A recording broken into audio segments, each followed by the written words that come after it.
Yes. Hello, good afternoon. Welcome indeed to Talk Solent.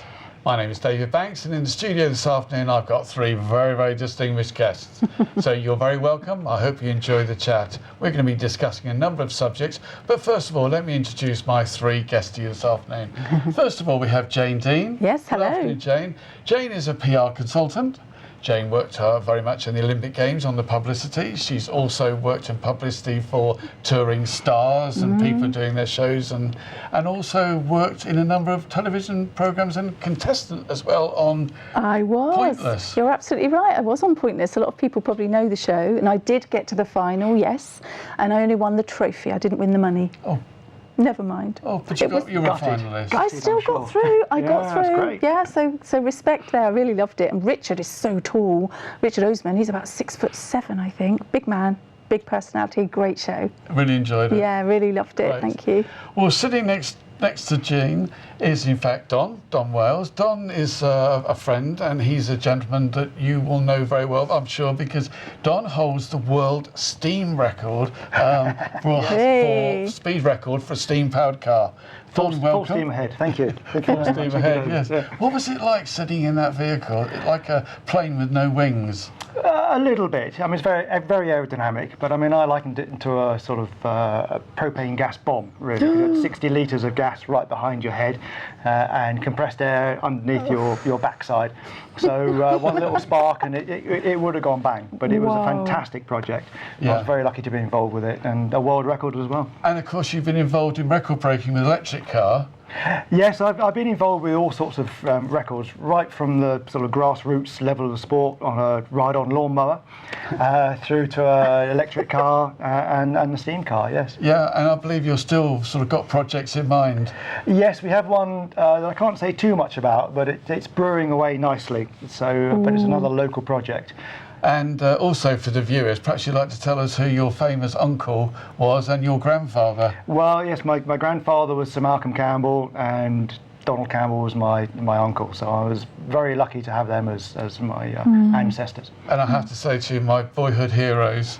Well, mine as well. Mine as well. Absolutely. Yeah. It's a shame I didn't really know my uncle well enough. I was born before my grandfather died, but so, yeah. But you've got a new DVD. Yes, which yes. you might like just to hold well, up. we've just launched this. It's Donald Campbell's own film of his record attempt in 1964 when he broke both land and water speed records in 1 year.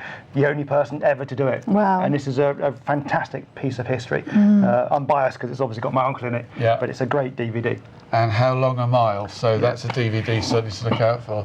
And our third guest is a very distinguished gentleman who's a great world wildlife photographer and has photographed all sorts of amazing creatures throughout the world. And in fact, he's got something else to tell us about as well. But we'll just go with that one first, because I know that whilst crawling under a boat, you suddenly came across a large python. Can you just tell us about that? Yes, it was. I'd been told there could be a snake underneath this old rusty boat, and crawled underneath the boat, and pitch dark, so I thought, better see what's here.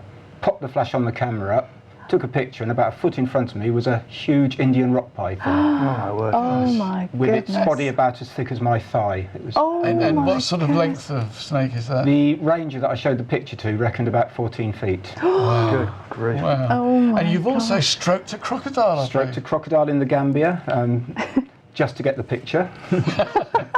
And your wife did the same. My wife did the same. Yes, she's never to be outdone. I bet you're a bit snappy on that one. Yes. Oh dear. Ian also runs an organisation called Happy Lappy, and this is something that is connecting up a number of elderly people who wouldn't get to see their relatives throughout the world, and indeed even in the UK.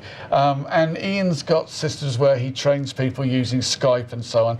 So he's also doing a fantastic service, I think everybody feels, to some elderly people and bedridden people and people who can't get out too well, so that they can stay in touch. And he's a great trainer of computer study and computer sciences. And I know that you actually have the tagline for your company, Computer Help for the Bewildered. We do, yes. And that's how Ian and I met, because there are times I'm very bewildered. I think we all are, Yeah, aren't we, that's wonderful. There are lots of you out there. really? Yeah, I'm sure. But Ian, Don, Jane, thank you very much for coming on. Thank you. Well, we need to talk about some sort of serious issues and some light-hearted issues. The first one I want to just talk about is, in fact, that there is a story that Havant Council is going to set up a JVC, a joint venture company with a private concern that is going to outsource some of its council services.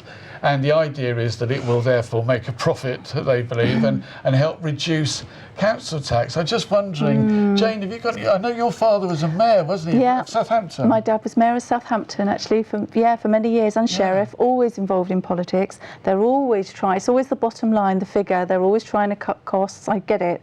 I'm not sure about this setup. I can't say I'm that informed to give an informed opinion, but will it work? They're outsourcing. I doubt it.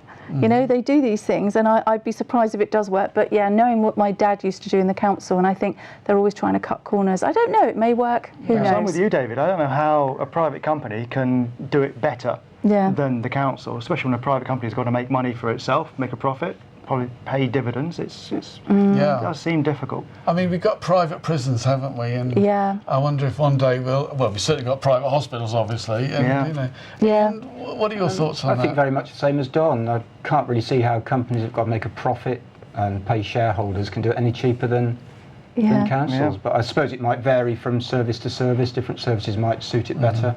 What are the council doing wrong that a private company can do it cheaper? Improve. Yeah, that's what you ask yourself. Yeah, it does seem strange, doesn't it? But anyway, that's what they're apparently doing. Well, now, I was reading one of the papers yesterday, and there was an article in there about should we give a knighthood to the surviving members of the United Kingdom 1966 World Cup team. Oh. And I wondered about that, and I would like to expand that because there's a lot of very, very well sort of heeled people and appointed people and qualified people who are getting knighthoods and other honours. And I have to say I'd like to see your uncle. I've always thought that Donald should, but that would be wonderful. It would be, but apparently you can't give it to someone who's died. It can't be posthumous. That's apparently. That's no. Well, we've tried, but unless that can get changed as well. But yes, I totally agree with you. The England 1966 World Cup surviving players should be knighted. If other people are getting knighted for doing lesser things, maybe then it should be changed. Yeah, and our major sports stars should be recognised. And we're all old enough to remember. You see, and John Surtees is another one. Who should be knighted. He's still alive. Get him knighted. Only man to win both world championships on two wheels and four wheels. Yeah. Sure. So he should be done as well. Ian, do you think there are some people that fail to get honours and maybe some others get them? Definitely. Yes, definitely. You're still waiting for yours, aren't you, I'm still Ian? waiting for Yes, yeah. Well, there's a story that's been making a lot of news, and in fact it's making more news today, and that is the amount of tax that Google are paying as a company.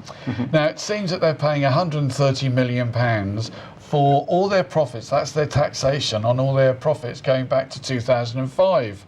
And it seems that the large companies can just negotiate their tax levels, whereas we as the individuals here, we just get told what to pay, and in fact we get into trouble if we don't pay it. So I'm just wondering what your thoughts are. I've just got my tax bill, I know. Mine too. Yes, I'm sure. I'm paying more tax than Starbucks. How does that work? It seems, because right. the layman, the people watching this show, are probably thinking they know what tax they pay, and you think Google must be earning huge amounts. It does seem a very small amount. But what do you think? About the idea that a large multinational can, as it were, negotiate and possibly even tell HMRC what it wants to pay. That's what's wrong, isn't it? They tell us, and that's right. I think it's the rules. The rules must be wrong. They always focus on the companies that are not paying the taxes, but the rules allow them not to pay the taxes. So. Yeah. Something's wrong somewhere, isn't it? They shouldn't be allowed to get away with it. They're playing to the rules. Yeah. Doesn't it seem strange, perhaps, that the company can make all those profits in this country and somehow or another send them back to a parent company in another country to pay their taxes there? It's wrong. They're very clever. They must have very good accountants. Perhaps we should be using their accountants. It's frustrating when the rest of us pay what we're told to pay. Exactly, yeah. I saw a programme on that the other night. I think it was the Cayman Islands. Isn't that a tax haven? Oh, yeah. And they were talking about the multi-rich there, but there are still such levels, you know, there's usually differences in their lifestyles. You know, you've got the poor and the rich. But yeah, we're so accountable in this country, and we pay our taxes, and then you read that about Google and it makes you I furious. think the majority of us are so honest in this country as well. Yeah. So, Well, Yeah. I the mean, majority. The majority. yeah, but it just seems a strange, just strange phenomenon. How can it that happen in this people day and can- age? Yeah. Yeah, can I say. agree. And particularly when we've got the austerity we were just talking about, and yeah. the fact that the government needs more money apparently.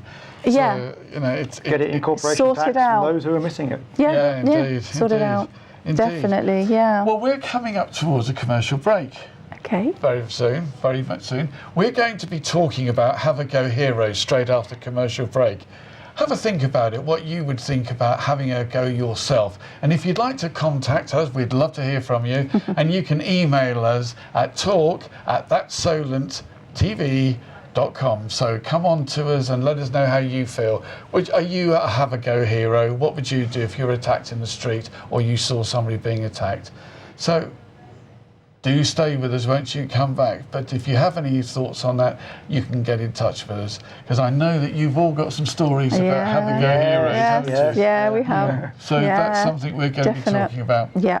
Okay. Okay, so don't go away, will you? We were enjoying your company. Hope you're enjoying the chat. We have the commercial break coming up right now, so stay with us. Don't go away.